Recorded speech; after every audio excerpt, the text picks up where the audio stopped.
Buenas, buenas. Eh, 12:18, mediodía, 26 de septiembre.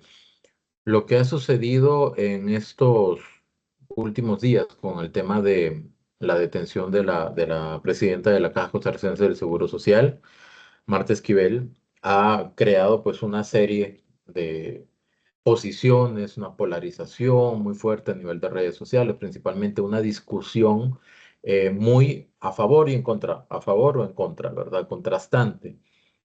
Entre el día de ayer y toda la madrugada, estuve revisando varios reportes y entrevistas con diferentes especialistas.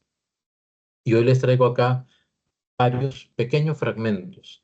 Por ejemplo, de una entrevista que le hizo Evelyn Fachler en Por Tres Razones al abogado penalista ex juez Ewal Acuña. También hay una parte de un debate que hubo en Octavo Mandamiento de OPA, Canal 38, con Douglas Sánchez y Jorge Obando. Sumamente interesante porque ahí los analistas son un analista político y un analista de seguridad. Y los puntos que toca son muy importantes, principalmente el analista político es el que traigo más recortes. Y voy a finalizar con un fragmento de una explicación y unas declaraciones que dio el día de ayer Otto Guevara desde su posición de abogado sobre la revisión que hizo de la oferta que se aceptó en la Junta Directiva de la Caja Costarricense del Seguro Social sobre la adjudicación de la administración de los 138 EVAIS. Lo único que les puedo adelantar es, según el criterio de Otto Guevara, según los cálculos, ya a nivel más contable, a nivel más financiero, esa propuesta de la Caja Costarricense del Seguro Social que aceptó la Junta Directiva no representa un costo adicional, sino más bien un ahorro según cómo se hace el cálculo para llegar a esa conclusión. Eso lo vamos a ver al final. Mientras voy compartiendo pantalla, voy a hacer un comercial personal,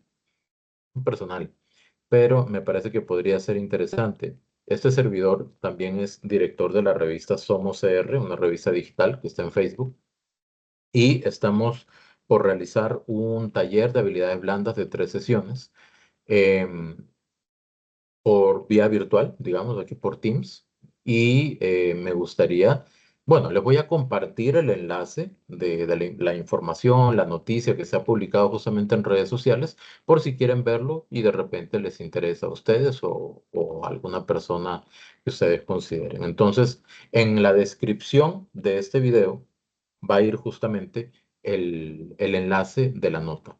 Y también voy a compartir los enlaces de cada una de las entrevistas que aquí voy a transmitir. Entonces, esta es el primer fragmento que les voy a compartir. En este fragmento, el abogado Eduard Acuña habla sobre el uso de la perrera. Ya aquí no es la opinión de la gente, sino el criterio propiamente técnico, ¿verdad? De la utilización de este vehículo. Entonces, vamos a ver. Y en la forma hay muchos cuestionamientos.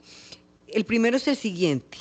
Si doña Marta, en el caso de ella personalísimo, tiene arraigo, tiene un puesto de confianza, es la presidenta ejecutiva de la Caja, ¿qué necesidad había de trasladarla en el vehículo llamado Perrera hasta San José, si se pudo haber trasladado de otra manera, o bien, como lo dijo el presidente en la conferencia de prensa, el contrastante hecho en el cual se detiene al exalcalde de San José, don Johnny Araya, cuando lo esposan y le colocan un saco tapándole las manos.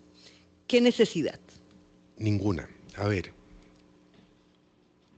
si las personas no se les va a solicitar prisión preventiva, la detención no, pareciera no ser justificada, no encontrar un sustento. Tratando de encontrar una razón suficiente para la detención, la única explicación que yo encuentro, porque el Ministerio Público no la ha dado, es que era necesario para evitar que se ocultaran documentos, se llamara a otras personas para de alguna manera entorpecer el secuestro de información. Porque efectivamente, como usted lo dice, no iba a haber una solicitud de prisión preventiva y lo dijo el Ministerio Público inclusive antes de iniciar la audiencia de medidas cautelares. El problema se presenta que el OIJ tiene un protocolo operativo que una persona detenida que se encuentre ya en sede de tribunales tiene que ser necesaria e indispensablemente trasladada en las perreras. No hay posibilidad de trasladarla en otros vehículos. Lo que ocurre en el caso de los alcaldes, y podríamos citar otros muchísimos más, es que cuando las personas son detenidas en domicilios, se les traslada al recinto judicial en estos carros del OIJ y de ahí en adelante siempre van a ser transportados en las perreras. Los alcaldes fueron llevados al primer circuito a recibir su declaración indagatoria y cuando fueron llevados a la audiencia, fueron llevados en perreras. Me parece que aquí el OIJ está metido en un zapato de que no tiene discrecionalidad de a quién sí, a quién no. Actuó con el protocolo. Lo que hay que explicar es que no son circunstancias iguales de tener una persona en su domicilio que una persona se encuentre ya dentro de un edificio del Poder Judicial que tiene un protocolo que acatar y que respetar el OIJ.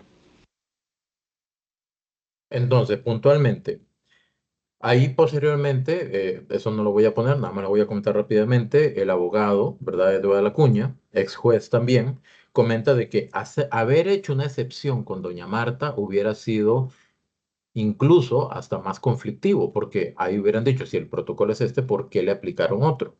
Sin embargo, él menciona al inicio, ¿por qué se tuvo que llevar a cabo ese proceso si no iba a haber prisión preventiva? O sea, no iban a pedir, la fiscalía no iba a pedir prisión preventiva, únicamente le iban a pedir la declaración. Entonces ahí es donde yo entiendo, se pudo haber hecho el allanamiento y en el allanamiento se capturan todos los dispositivos, etcétera, y se le dice, tiene que ir inmediatamente a hacer una declaración, ¿verdad? Y no se hubiera llevado a cabo todo lo que sucedió. Ahora, el punto también está en que hay otra variable, y es que el protocolo dice, se trasladan en perreras, si salen de sede judicial, se traslada en el vehículo que haya, un sedán, un jeep, un carro grandísimo, ¿verdad? Desde el domicilio, desde la casa de habitación. Entonces, ahí hay un tema. Sin embargo, esto le da, me parece a mí ya muy personalmente, la oportunidad al Poder Judicial, a la Fiscalía, al OIJ, a quien competa este tema, a quien compete, em, de analizar esos procesos y de repente evitar una algarabía social innecesaria, porque pudo haberse evitado esto. En el siguiente fragmento, rápidamente, aquí está en el 4:10 por ahí. En el siguiente fragmento habla sobre el tema del delito. ¿Hay delito o no hay delito? Porque el contrato no se ha aplicado. Puede estar aprobado, está en proceso de refrendo por la parte de la Contraloría General de la República, pero el contrato no ha entrado en vigor. No se ha firmado, incluso todavía. Está en firme, pero no se ha firmado. O sea, está en firme porque es una decisión de la Junta Directiva, pero como no ha entrado en vigor, no ha entrado en acción, no se ha desembolsado, entonces no ha habido una afectación directa al erario público, a las finanzas públicas. Sobre esto también comenta el abogado. Si no, me van a disculpar. Una de los argumentos de Rodrigo Araya, abogado defensor de una de las personas que está siendo investigada, es que la licitación no ha entrado en vigencia y no le ha costado al erario público. Sin embargo, la intención de la licitación existe. Este argumento, ¿qué tan válido es legalmente? Mucho. independientemente de si está uno A favor o en a contra. favor o en contra, aquí hay que entender que el delito de influencia contra la hacienda pública es aprobar un acto, contrato, resolución que cause perjuicio económico al Estado o afecte la buena administración. Ahora bien, la adjudicación es simplemente parte de un procedimiento donde se dice, por razones técnicas o razones de conveniencia política, que se va a otorgar un contrato a una serie de cooperativas. Esa adjudicación que realiza la Junta Directiva tiene que ser conocida y aprobada, ratificada por la Contraloría General de la República a través de un referendo.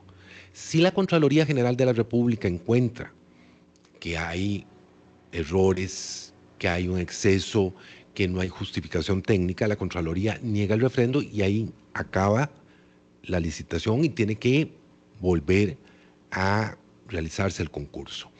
Desde el punto de vista penal, sí es importante aclarar que existe el delito de influencia contra la hacienda pública, es un delito de resultado. Esto es que debe causar una afectación real en el patrimonio de la hacienda pública.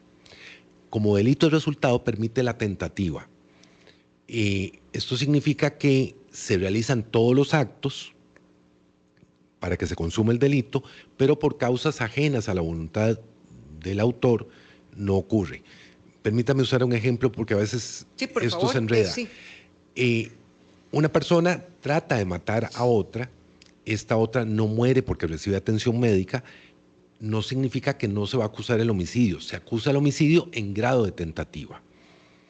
Yo asumo, y aquí estoy suponiendo, no conozco el expediente, que la Fiscalía va a acusar tentativa de influencia contra la hacienda pública. Ok, entonces aquí puntos importantes. De haber delito, no se ha consumado. ¿Por qué? Porque no se ha desembolsado un solo colón que haya afectado las finanzas públicas. ¿Ok? Por eso es que cuando habla que a nivel penal, estos cargos que se le están imputando a las personas detenidas incluye la tentativa. O sea, el intento de, si hubiera delito, no hay en este momento pruebas de que exista un delito o tentativa de un delito. Y eso lo vamos a entender al final de todo esto, todo este video, cuando escuchemos el planteamiento de Otto Guevara. ¿Ok? Otra parte importante. El abogado también menciona en esta entrevista, eso no lo voy a poner, lo voy a mencionar rápidamente, que la denuncia se da a raíz de la denuncia de la auditoría interna de la caja. Sin embargo, y menciona él claramente, que el informe de auditoría no es infalible y hay una división especializada del OIJ que va a determinar si hay efectivamente o no un delito o una tentativa de delito económico que afecta a las finanzas públicas. Y esto lo vamos a entender al final también, ¿ok? Em, si no hubiera pruebas, eventualmente, solamente aplicarían los testimonios y es algo más difícil de manejar. Este es un proceso que va a durar mucho tiempo. Si esto va a juicio, va a durar mucho tiempo. Y vamos a ver en qué va a terminar al final. Ahora, el siguiente fragmento es muy importante y muy interesante porque trata sobre la politización de la justicia y lo que menciona el abogado. Está en el minuto 23:12. 23:12, ya llegó. 23:23. Ok, listo, exactamente ahí. Entonces, vamos a analizar este pequeño fragmento también porque es como la repercusión del análisis social que nace a raíz de todo lo que ha sucedido, de la acusación, de los allanamientos, de las detenciones, de las declaraciones del presidente, incluso el día de ayer en conferencia de prensa. Entonces, vamos a revisar esta parte. Lo que, lo que en su momento dijo hoy el presidente de la República, don Rodrigo Chávez Robles, dijo que si se estará politizando la justicia. Bueno, hay un fenómeno, lo que dice el presidente es real. Empecemos por ahí. Sí, no hay que asustarse tanto porque ha pasado en otros países. Y Costa Rica no tiene ninguna vacuna para No, ser que yo diferente. sepa. Es el lawfare, es la guerra judicial, es instrumentalizar el poder judicial por temas políticos. Claro. Y de esto hay una evidencia clarísima. Si uno revisa la estadística de denuncias por actos de corrupción que ingresan a la Fiscalía Adjunta de Probidad, Transparencia y Anticorrupción en periodos electorales, en los 10, 12 meses anteriores a las elecciones, se incrementa exponencialmente la cantidad de denuncias. ¿Por qué? Porque la manera de desacreditar al candidato es acusarlo, aunque sea falso. Claro, sí. Y entonces, ese fenómeno, que no es culpa del Poder Judicial, es culpa de los actores políticos. ¿Por qué? Porque los actores políticos han caído en tal nivel de bajeza en sus discursos que ya no cuenta lo propositivo o lo programático. Cuenta cuántos chuicas sucios le puedo sacar al otro. Ajá, y el nivel de polarización que puedo establecer dentro de la sociedad. Si usted... Súper interesante esto que menciona, especialmente por un dato concreto y objetivo. En época de campaña electoral, cuando ya inicia el clima de campaña electoral, aumentan las denuncias de tipo de impacto electoral. Lo que menciona justamente el abogado, ¿verdad? ¿Eso qué genera? Juicio social, polarización social. Están los que están a favor, los que están en contra. No importa si el delito, y estamos hablando de algo en general, ¿verdad? Obviamente esta discusión parte de lo que está sucediendo, pero ya hablamos estadísticamente, lo que menciona el abogado, y en general. Hay candidatos o personas que se visualizan como candidatos de ciertos partidos y comienzan las acusaciones, los juicios sociales, se imputan cargos, delitos, etcétera. ¿Por qué? Porque independientemente si sea cierto o no, eso causa un efecto en la percepción de la gente. Por eso es importante estar bien informados e informarse de diferentes fuentes y no dejarse guiar tanto de lo que me diga otra persona, porque lo que me dice otra persona tiene matiz de información y matiz de chisme, ¿ok? Entonces, hay un juicio social, no importa si es verdadero o falso, eso provoca descontento social, polarización social e incluso hasta la gente se discute y se pelea por eso. Y algo importante que dice el abogado también más adelante, dice, eso tampoco lo voy a poner, solamente lo comento, que el Ministerio Público no debe dejarse instrumentalizar o usar con fines políticos.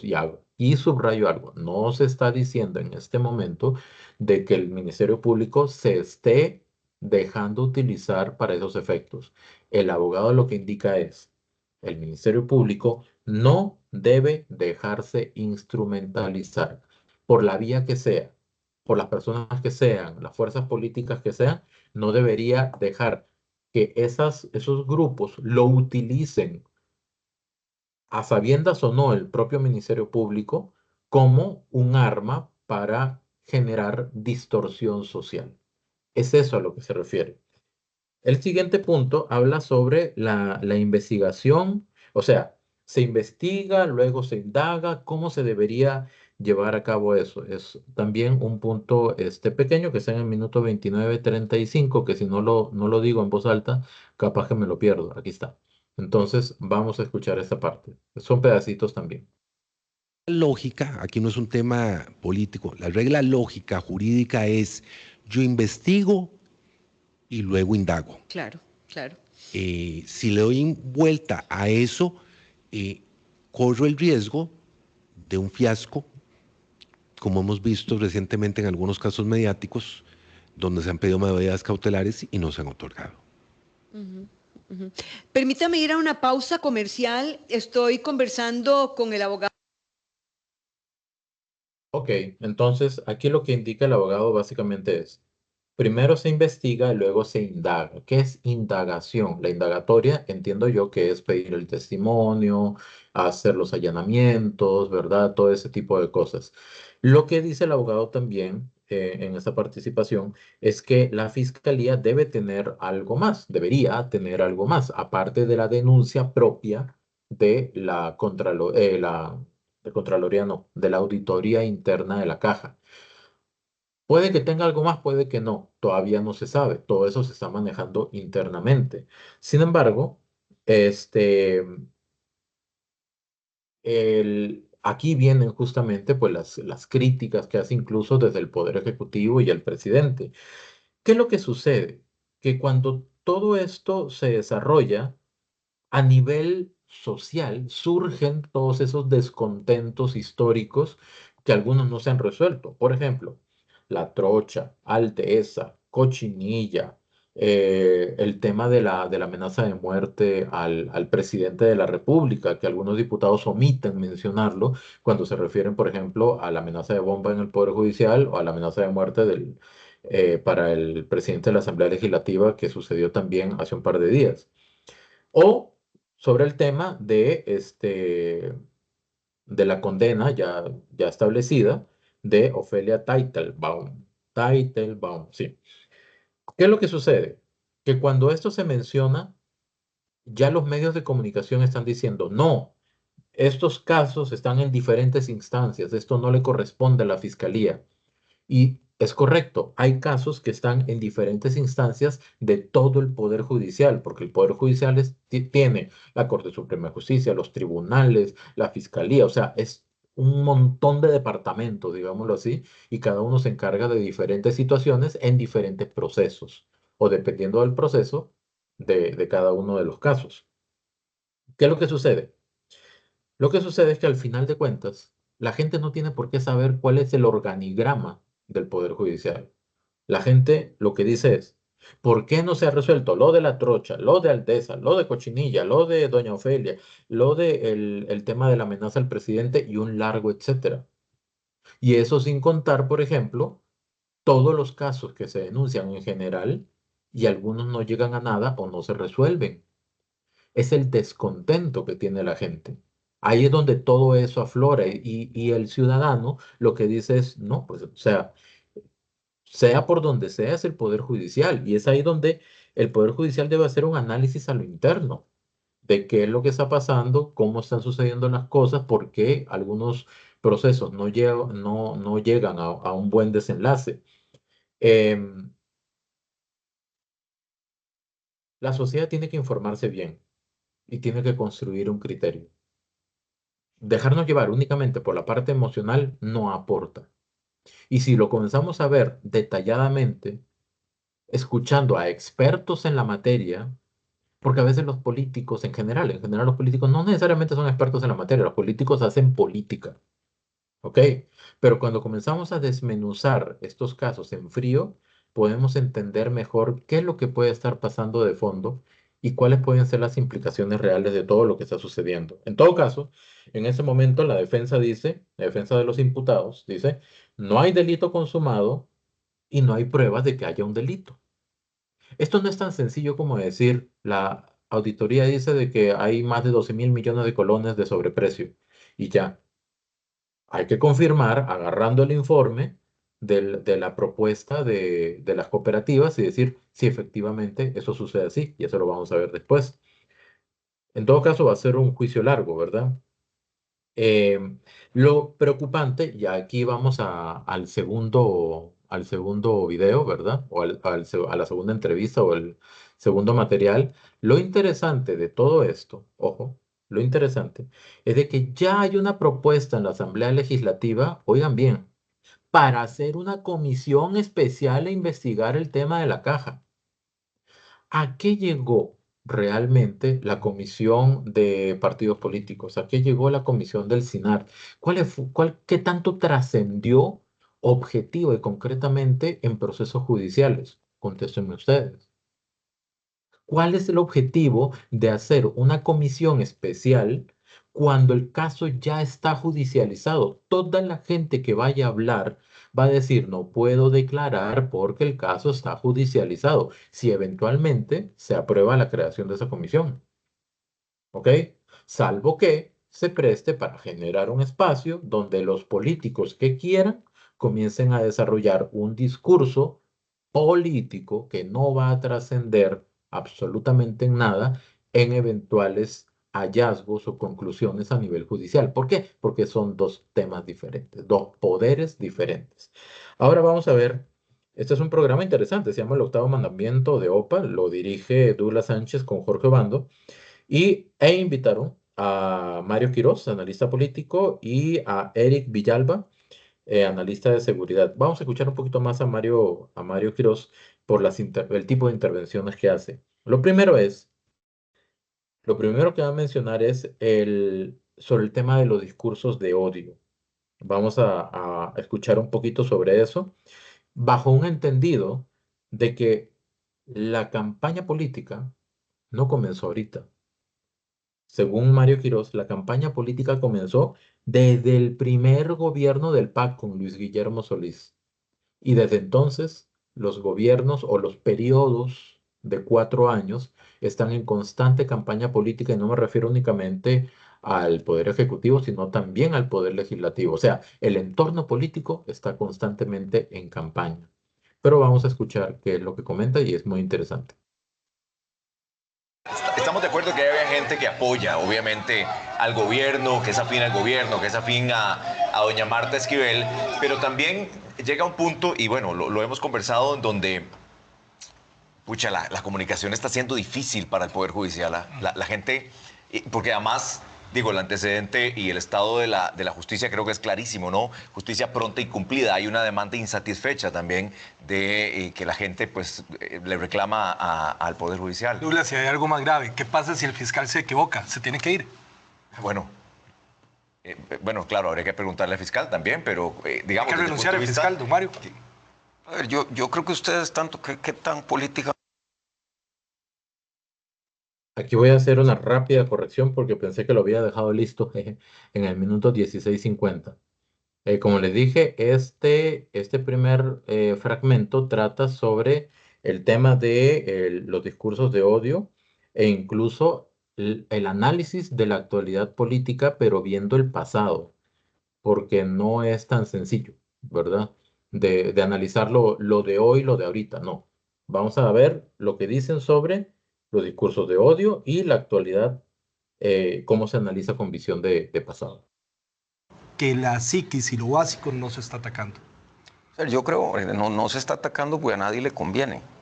¿Pero por qué no convendría, Mario? Douglas, porque yo creo que si usted ve, y en esto tal vez voy a abrir el paraguas para que me caiga. Aquí nos va a llover a todos. Pero, así como si uno toma digamos que tome uno el discurso del presidente y lo digan de violento, pero yo reto a cualquier persona a que lea las actas en la Asamblea Legislativa y vea el discurso también de los diputados, porque no dista mucho.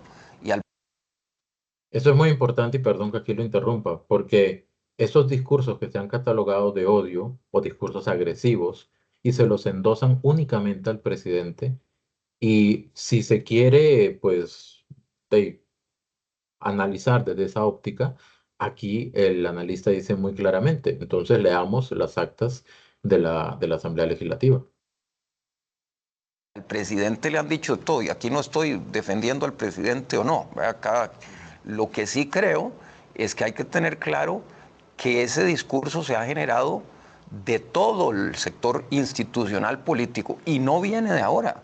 Esto, si ustedes se acuerdan, viene institucionalizado, y hay que decirlo así, con una forma de hacer política del PAC que viene desde don Otón Solís en 2002 y que después, cuando Liberación pasa a la oposición, lo asumió Lo muy que entiendo, bien. don Mario, es que a los políticos y diputados les sirve este discurso. Sí, porque estamos en una coyuntura también de matemáticas muy cortas de los números, y entonces esa polarización de cómo construyen sus coaliciones electorales es lo que les sirve. Y estamos en una democracia, la última vez que estuve aquí con Douglas lo hablamos así, estamos en una democracia electoralizada.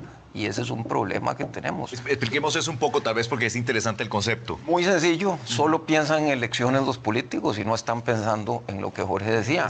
Si uno coge, y vean qué interesante, si ustedes cogen de 1993 al 2001, invertimos más en todos los componentes de gasto social, vivienda, etcétera, pero empeoramos en todos los indicadores de igualdad y en todos los indicadores de pobreza. No he entrado, perdón, 93 al 2021, no he entrado al gobierno de don Rodrigo Chávez. Por eso digo que es una consecuencia. Entonces, aquí, si no atajamos esto que estamos creando, y vuelvo a lo que con toda la razón dice Jorge, eso era hasta el 2021. A hoy podemos andar más o menos igual. Y Eric creo que lo señalaba, hay y digámoslo con palabras, como decíamos en Coronado, hay un cabreo de la gente con que no se están dando los resultados. Entonces podemos decir Entonces aquí analizamos algo muy interesante. Todo aquello que critican los políticos, principalmente de oposición en este momento, es el resultado de lo que se ha hecho mal o se dejó de hacer desde el año 1993 hasta el 2021. Y eso crea las condiciones para que venga una persona que de repente no proviene, no, de repente no, de hecho no proviene propiamente de la política, salvo 6 meses de ministerio, en el Ministerio de Hacienda, que es el actual presidente Rodrigo Chávez, y observa cuáles son las deficiencias del país, evidentemente y objetivamente hablando, el presidente tiene visión de mundo. Ha visitado muchos países, no sé si más que algún político nacional, ¿verdad? Local. Y tiene la visión de darse cuenta que está fallando y en su propia forma de ser y su propio estilo, emprende un ataque frontal y directo a ese tipo de situaciones, ¿verdad?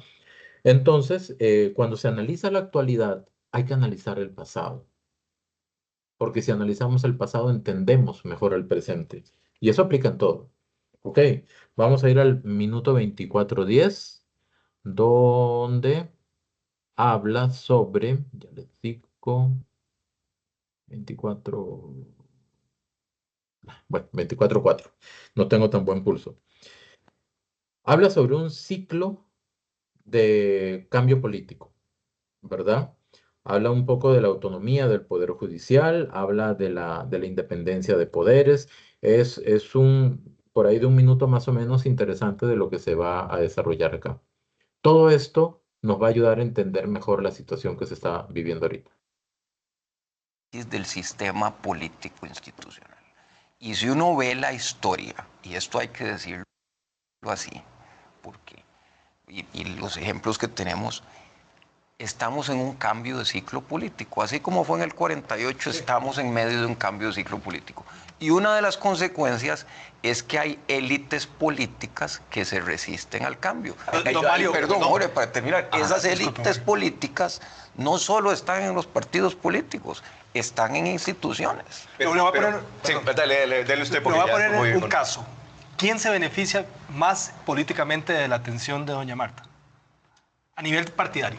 A nivel partidario, evidentemente, los partidos de oposición están buscando ver cómo se traen abajo al presidente y le dan un golpe. Ahora, en esas imágenes que vimos, yo no recuerdo que, y ustedes me lo dicen porque esto sí es un cambio que hay que ponerle atención, yo no recuerdo la salida de un funcionario público cuestionado o con alguna imputación No, Miguel Ángel. No. que Sí, tuviera don Miguel apoyo. Ángel.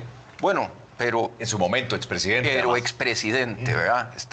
Pero yo no lo recuerdo. Esto es algo que hay que ponerle atención. Me podrán decir, son 4 o 5 personas organizadas. No, había lo que bastantes, quieran. había Pero había. Y eso para mí son cosas que de nuevo nos llevan a que hay una polarización y una división.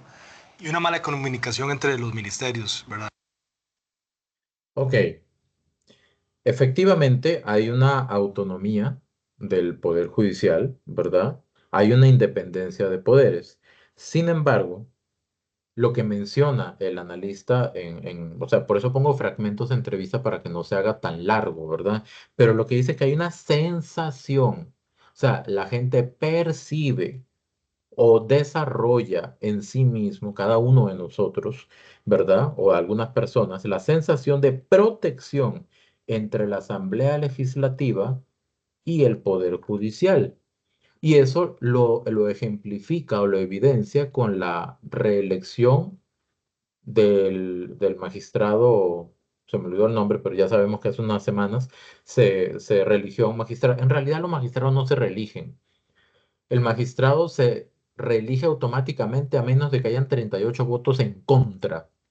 No se vota a favor de la reelección de los magistrados, sino en contra de la reelección. Y como no los hubo, quedó 25-25, pues se reeligió inmediatamente, ¿verdad? El punto aquí es, se habla sobre un cambio en el ciclo político porque efectivamente, cuando pasamos de los gobiernos de liberación a lo del PAC, esto no se percibió, ni cuando se intercambiaban, por así decirlo, o alternaban los partidos de liberación y de la unidad, esto no se percibía, porque hasta cierto punto había un, digámoslo así, un status quo, una estructura política que se le daba continuidad.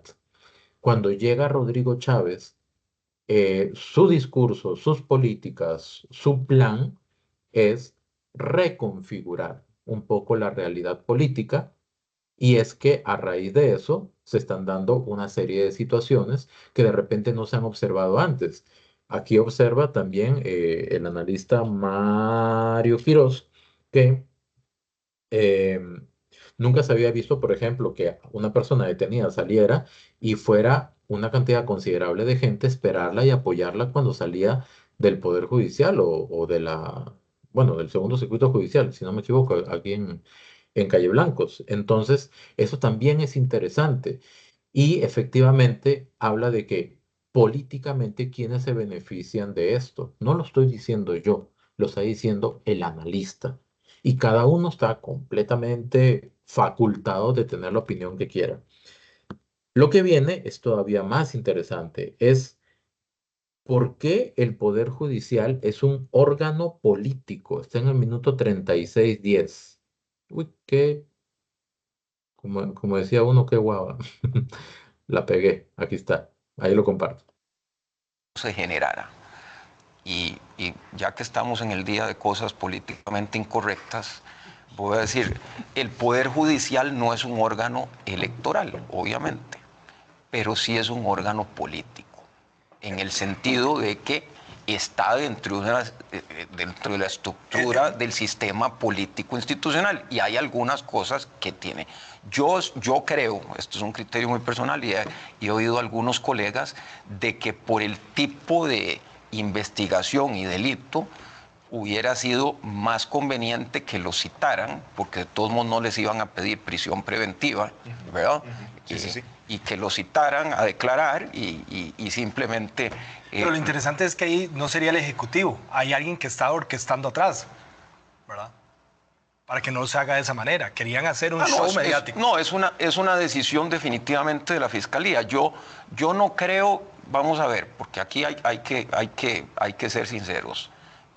Y tiendo a coincidir con Eric que esto ha sido desde hace años en Costa Rica el estándar de cómo manejarlo. Creo que la verdadera discusión que hay que tener es si para todos los delitos hay que tener este despliegue, porque no necesariamente. ¿Saben qué es lo que a mí me preocupa? Si nosotros lo llevamos esto a lo que se va a empezar a mover políticamente, porque ya se empezó a mover, ¿verdad?, las campañas, y no hay que ser genio para entender que cualquier candidato que hable de seguridad ciudadana va a tener un caudal de votos enorme. Hoy es nuestra mayor problemática.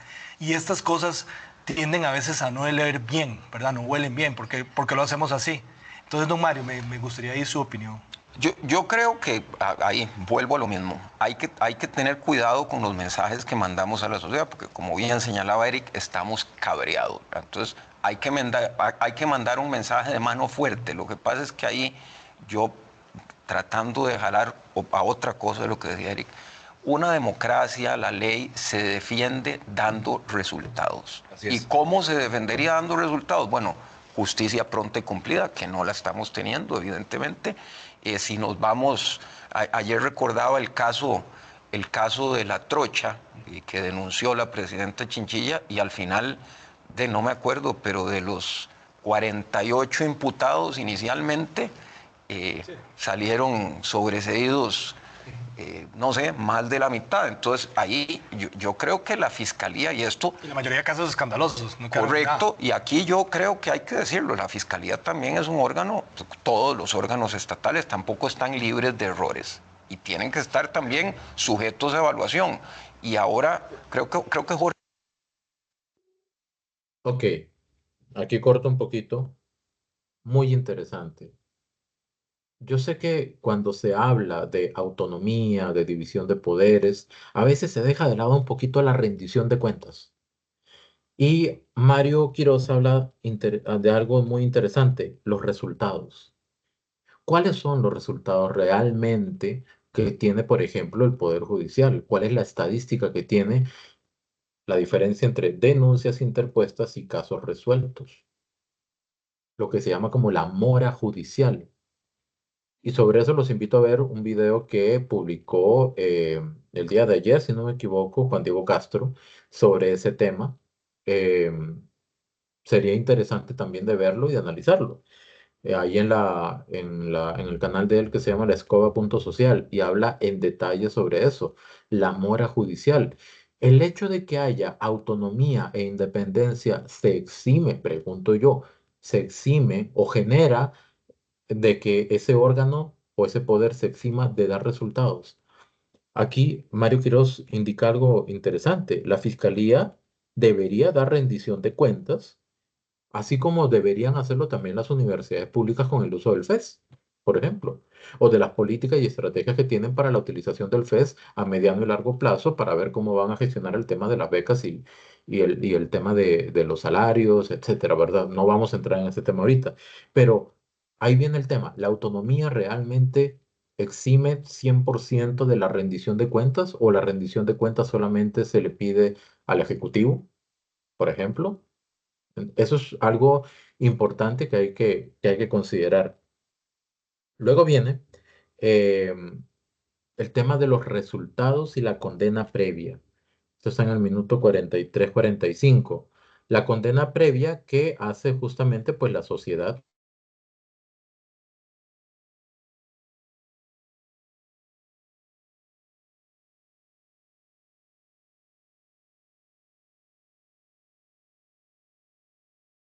por ciento de información que tiene un juez, pero a veces nos adelantamos a condenar a la gente y eso podría no ser muy correcto. Entonces vamos a ver esto que mencionan. La actuación del Ministerio Público tuvo que ser lo que hizo o tuvo que ser citarlos, ¿verdad? Cuatro, creo que aquí el tema de fondo, pasado eso, es si realmente aquí, y volvemos a lo que decía Eric, de resultados, porque aquí los resultados y el mensaje que yo sí creo que es importante, que ahí volvemos y tenemos que hacer una crítica, y sí al Poder Judicial, es si la persona que sea culpable sale condenada. Que sí son cosas que hay que poner atención en ese arco.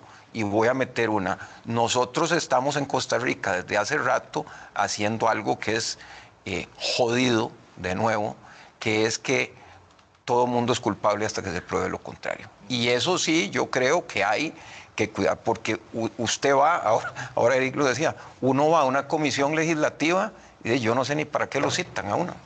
Porque es los diputados hablando pero y uno es que dice... eso se ha desvirtuado un montón. Los diputados te condenan. No me Correcto, conteste hacen porque juicios. se está comiendo mi tiempo. Entonces los mismos diputados... O no entonces, voy. Pero vamos a ver, Iván. es que, ¿qué conclusiones tienen? Y realmente, ¿qué pasa después de una comisión de estas y cuando emiten un informe de este? Es resultados. Yo creo que hay que volver a lo básico. ¿Qué resultado tiene?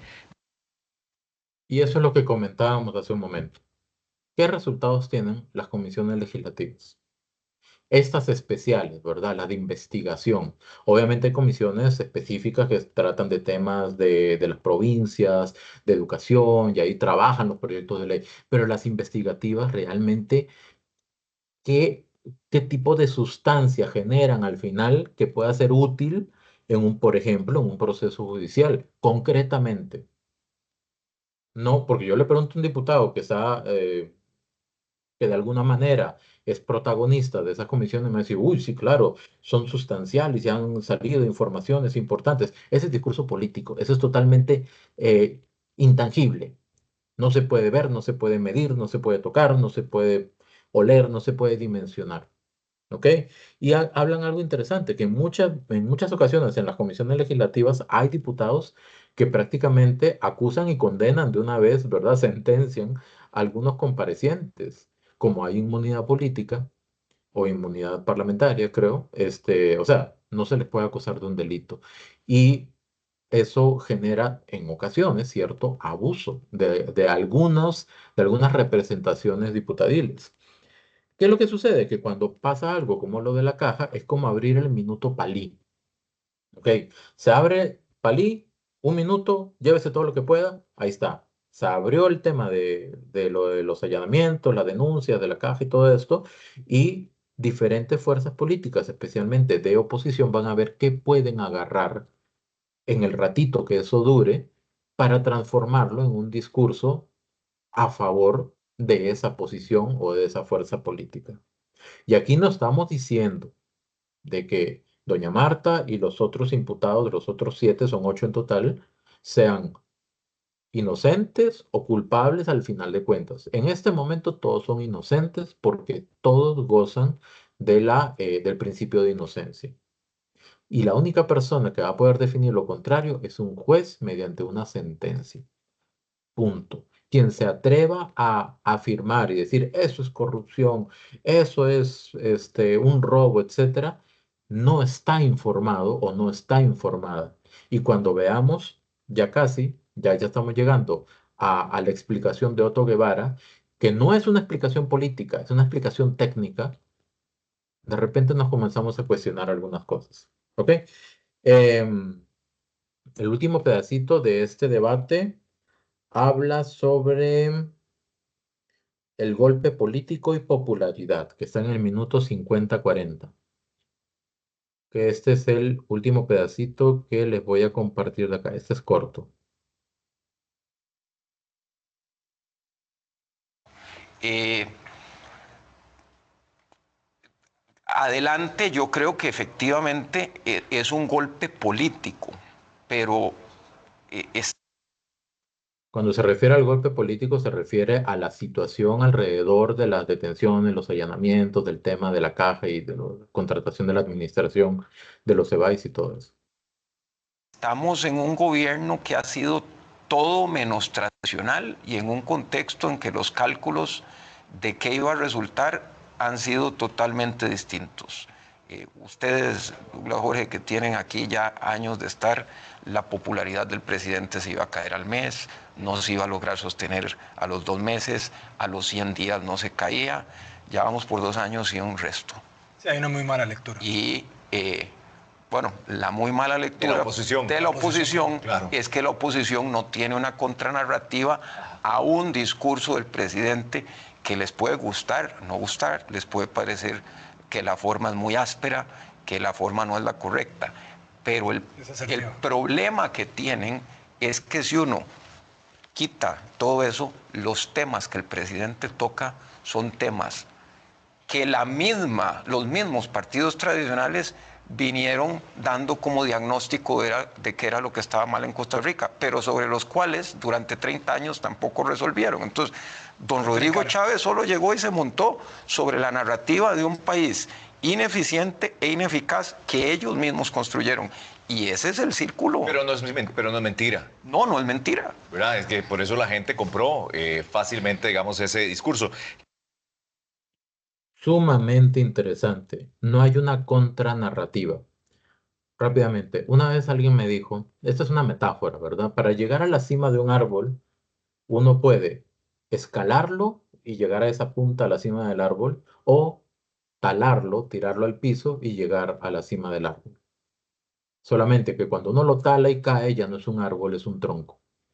Si la terminología del árbol y del tronco no es correcta, pues no es el propósito entrar en detalle ¿cómo se llama?, de biología, ¿verdad? O algo así, no. Sino que el punto es, si uno considera de que tengo una oposición, que tengo que ganar el poder, por ejemplo, tengo que hacer cosas positivas que me acerquen a la preferencia de la gente para llegar al poder. Y estoy hablando de décadas de partidos tradicionales, ¿ok? Otra cosa que puedo tratar de hacer es ver cómo tumbo al que está en el poder para yo poder llegar ahí. ¿Qué es lo que sucede? Como dice el analista muy claramente, los partidos tradicionales, PLN, PUSC, y vamos a decir el PAC también, criticaron cosas durante décadas, pero no las resolvieron. Llegó Rodrigo Chávez, las vio, las señaló, no solamente las señaló, sino que metió el dedo ahí y le hizo así, ¿verdad? Y automáticamente la gente se identificó con ese mensaje. Esto no significa de que uno esté a favor o en contra, es sencillamente de que son los hechos, así ha sucedido, ¿ok? Em, y lo que han tratado de hacer es contrarrestar el discurso del presidente con algunos tipos de ataques. Esos ataques es como tirarle gasolina al fuego para apagarlo, porque lo que hace más bien es lo que pasó desde la campaña. ¿Qué pasó en la campaña? Rodrigo Chávez se hizo notorio, ganó la mirada de la gente y los oídos de la gente conforme lo iban atacando. Y lo atacaron tanto que la gente le puso atención. Y en los debates terminó ganándose la preferencia de la gente y hoy es presidente de la República. Eso es lo que sucede. Entonces, lo que la oposición debería hacer en un mundo ideal, bonito, ¿verdad? Con lunas, soles, flores y todo ese asunto, es que la oposición comience a hacer tantas cosas buenas para el país que se gane la preferencia del pueblo, de los votantes. Pero lejano, muy lejano a eso, algunos agentes políticos de la oposición lo que hacen es justamente lo contrario. Lo que habla el analista es, no hay una contranarrativa y de repente es difícil de construirla tomando en consideración lo que ha pasado en el último tiempo, en las últimas décadas o los últimos gobiernos.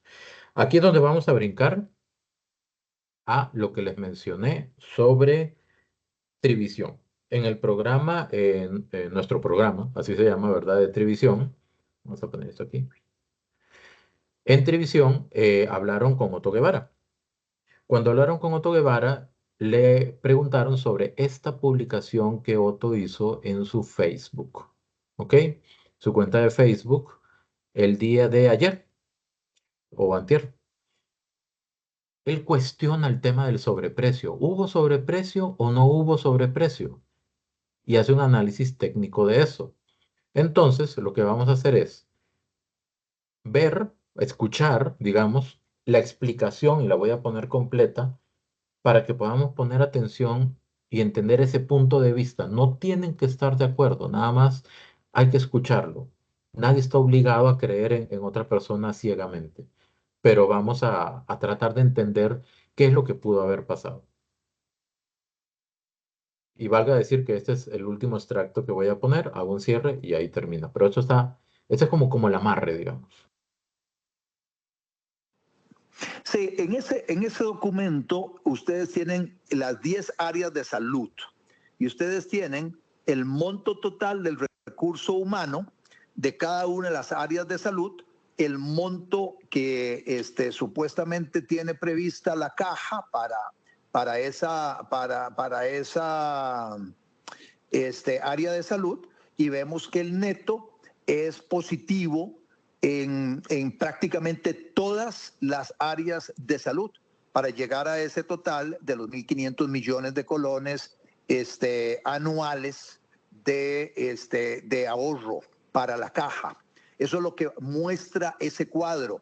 Y para entrar en detalle, nada más para explicarlo un poquito mejor, acá yo en mi pantalla en la televisión, en la computadora, tengo una lista de para hacer una comparación de la mano de obra de una de estas entidades versus la caja.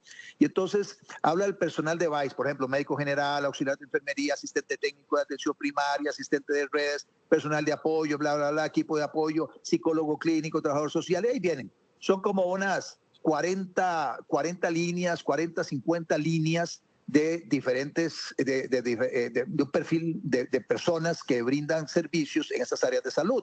Está el salario de la caja individual para cada una de esas personas y la cantidad que considera la caja debe haber de cada una de esas personas. Bueno, resulta que tengo un ejemplo acá de una de estas entidades que dice que hay un médico que ellos lo están registrando por aquí lo había visto, era como en 5 millones de colones.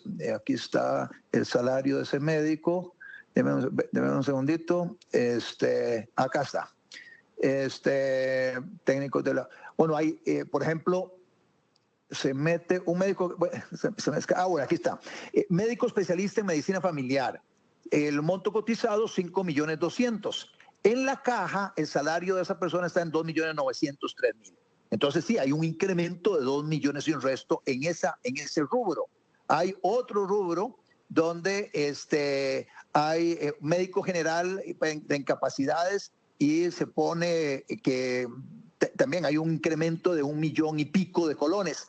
Entonces hay 3 o 4 partidas donde el monto ofertado es muy superior y esas partidas con ese monto ofertado superior, la suma esta gente de la auditoría y de contabilidad de costos en las ofertas de todas las 10 áreas y la multiplican por 12, que son cada uno de los meses del año, y luego por 10, y llegan a esa cifra astronómica del supuesto sobreprecio. Lo que no mencionan es que hubo una gran cantidad de rubros donde se cobró mucho menos que lo que estaba dando como precio y referencia a la caja. Y por eso es que el neto es tan importante. En algunos casos, nuevamente, estos CEBAIS manejan los recursos de tal manera que a una gente le pagan bien para retener ese talento, sus médicos, a otros les dan salarios de mercado que son menos o más bajos que los que la caja está pagando. Entonces, cuando se netea eso, se tiene ese ahorro de 1.500 millones de colones al año por cada una sumadas todas las 10 áreas, y eso multiplica. Una pausa aquí. Es como algo así. Ustedes van a la feria y compran 10 productos constantemente. Mandarinas, manzanas, sandías, papa, yuca, chayote, camote, no sé. Compran ahí 10 productos. Lo que dice Otto Guevara es de que él, que tiene acceso a la oferta que hizo el grupo de cooperativas, lo que observa es de que, por ejemplo, la sandía y la papa aumentaron de valor de una semana a otra. Aumentaron el valor, ya no cuestan 1.000 colones cada kilo, sino que cuestan 1.500. ¿Ok? Y entonces uno dice, esta semana voy a gastar por 1 kilo de sandía y 1 kilo de papa en total 1.000 colones más, 500 y 500. ¿Ok? Eso lo multiplico, en el caso de la feria, por 4, que son las 4 semanas del mes. Eso me da 4.000. Eso lo multiplico por 12, que son los 12 meses del año. 48.000, ¿verdad? 12 por 4, 48.000. 48.000 colones. Eso lo multiplico por 10 años, porque 10 años es el contrato que se quiere establecer con las cooperativas. Y eso sale en 48.480.000 colones. Y ese es el monto que dice la auditoría, que es el aumento. Sin embargo, estamos hablando de la sandía y la papa. La mandarina, el chayote, la zanahoria, el camote, etcétera, todo lo demás que compró, bajó. Bajó al punto, que es lo que menciona Otto Guevara, bajó al punto en el que, aunque esos dos rubros suben, los otros compensan, y más bien, yo ya no tuve que ir con 10.000 colones a la feria la segunda semana, sino que ya, a ver, si normalmente gasto 10.000, la siguiente semana no tengo que llevar 11.000. ¿Por qué? Porque aunque subieron dos productos, los demás bajaron y tengo que ir con 9.500. Eso es lo que está diciendo Otto Guevara, observando los números del ofrecimiento que hicieron las cooperativas.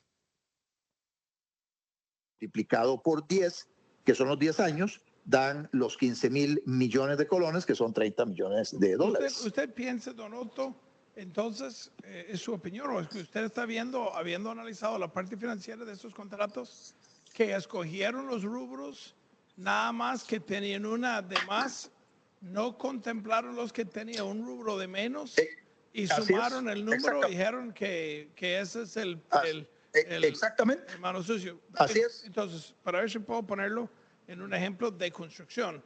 Reciben 2 cotizaciones de 2 contratistas. Uno es por $1,000,000 y otro es por $1,100,000. Ajá. o 1 por millón 100, 1 por millón. Analicen el de millón 100 y suman nada más las diferencias por rubro de bloque y pintura y mano de obra y cocina y granito y etcétera, y presenten el papel para hacer ver que hay un mano peludo, creo que es lo que ustedes les gusta decir aquí en Costa Rica, pero sin presentar el total. Entonces el contrato más bien es más barata y lo que están, pregunta contundente. La fiscalía, Sí, la fiscalía se ha equivocado según su análisis de los números del contrato. a mi juicio, De repente el ejemplo que quiso dar don David por ahí se enredó un poquito, pero es básicamente el ejemplo que yo hice con el tema de ir a la feria. Sumaron únicamente, según don Otto Guevara, únicamente los rubros que aumentaron, pero no sumaron o no restaron los ahorros con respecto a los otros rubros. se fue con todas, como decimos nosotros acá. Se fue de bruces, se fueron de cholos, se fueron en la finta. Y además, por acá también la fiscalía debió haber tenido un cuidado especial porque no es nuevo el tema de que hay sectores en la Caja Costarricense del Seguro Social y sectores sindicales del país que nunca han estado de acuerdo con la tercerización de los CEBAIS o de estas 10 áreas de salud hacia estas cooperativas y esta asociación vinculada a la clínica bíblica. Ellos siempre han querido que el Estado, la caja, absorba esos servicios que están tercerizados, como se hizo con aquellos servicios que estuvo atendiendo la Universidad UNIBE durante un tiempo y que luego la caja terminó absorbiendo, incrementándose sustancialmente los costos, pero no solo los costos, sino que además deteriorándose los servicios que se le brindaban a las personas aseguradas que se iban a atender a esos CEBAIS que manejaba la UNIBE. Bueno, en este caso en particular, también a la hora de hacer las comparaciones, la caja parte de una jornada laboral semanal de 44 horas. Y acá estas cooperativas están ofertando 48 horas a la semana, pero además acomodando el recurso humano de tal forma que abren de 7 de la mañana a 5 de la tarde, acomodando las horas de ese recurso humano e inclusive abriendo los sábados, algo que no sucede en las clínicas o los CEBAIS que maneja la Caja Costarricense del Seguro Social. Eso por un lado, pero por otro lado, tampoco se menciona que se le está exigiendo a estas cooperativas y a esta asociación que están ofertando para seguir manejando estas 10 áreas de salud, se les está pidiendo, la caja les está pidiendo que mejoren o amplíen el tipo de servicios que brindan, de tal manera que uno no puede comparar el servicio de uno de estos EVAIS tercerizados con cualquier otro EVAIS de la caja, que es muy básico. Es como un recargado, un reloaded. Ese es un servicio plus, un EVAIS plus, con servicios adicionales, con mejor capacidad de resolución, etcétera, y también con inversiones en infraestructura e inversiones en equipamiento que permite resolver temas ahí mismo, sin tener que referirlos a clínicas u hospitales. Entonces, Bueno, aquí básicamente lo que trata de dar a entender Otto Guevara es que viendo la oferta de las cooperativas, lo que se está tratando es de brindar no solamente, a ver, no solamente ofrecer descuentos en algunos rubros y aumentos en otros, que al final resulta en un ahorro, sino que también una diferencia en el tipo de servicio que se brinda para que de esa manera el usuario sea el beneficiado. Eso es lo que está explicando Otto Guevara. Ahí habla de un Evice Plus Reloaded, vamos a decir algo así, como un Evice con esteroides. Eso es lo que está tratando de dar a entender. Cerrando, porque se hizo largo, pero es que había muchos elementos que compartir. Son muchas aristas, son muchos enfoques, son muchas especialidades. Por eso que aquí los expertos hablan desde la parte legal, desde la parte de política, desde la parte de seguridad, desde la parte electoral, incluso de la parte comercial, que es el detalle de la oferta que comenta por aquí Otto Guevara.